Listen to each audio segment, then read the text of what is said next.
I know it wasn't about World War II.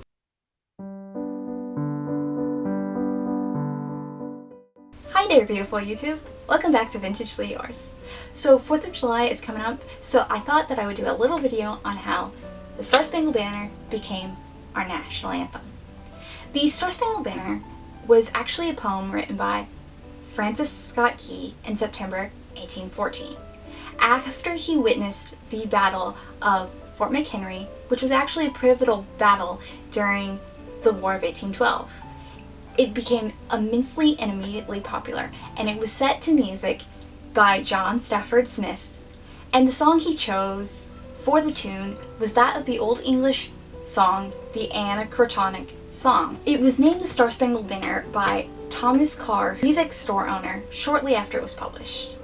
And then the song kind of gets lost to history. We do know that it gained popularity as a military and patriotic song during the 19th century, but it actually resurfaces in South Dakota for our story to continue.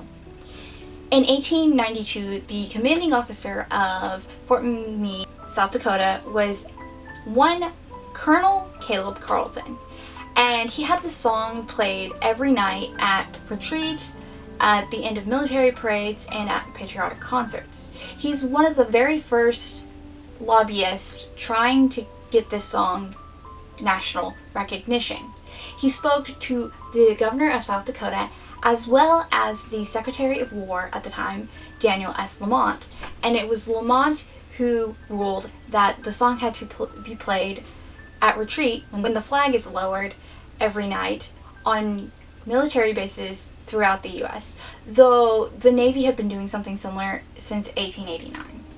In 1916, Woodrow Wilson decided that there needed to be an official version of the song, and he tasked the US Bureau of Education with the composing of this official version, and they included 5 prominent musicians in this composition, including John Philip Sousa, who said that the Star Spangled Banner was the very essence of military marching music.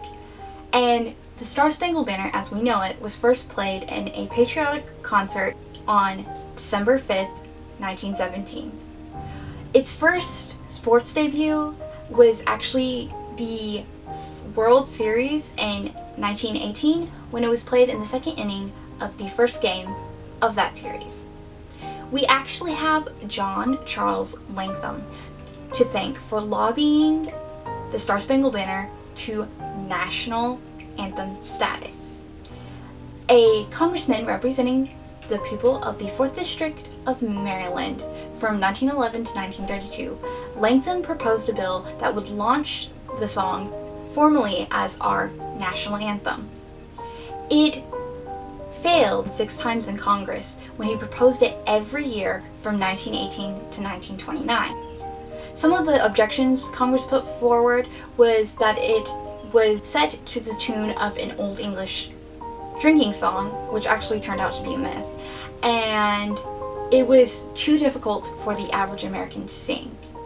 In 1930, the veterans of foreign wars started a petition to help bolster Latham's cause, and they and Latham found 2 lovely young ladies, a Elsie Yorks Riley and a Grace Evelyn Bodlin, to sing the song before the U.S. House Committee of the Judiciary, which proved that average Americans could sing the song.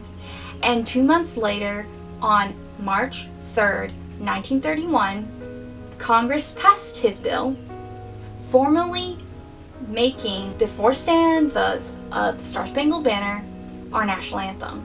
The very next day, Herbert Hoover codified it into U.S. tradition by signing it into law. Now, I know it wasn't about World War II, but I hope you enjoyed my little history lesson about the national anthem. I hope everyone has a happy and safe 4th of July, and I will see y'all in my next video, which will be a fun one. Bye!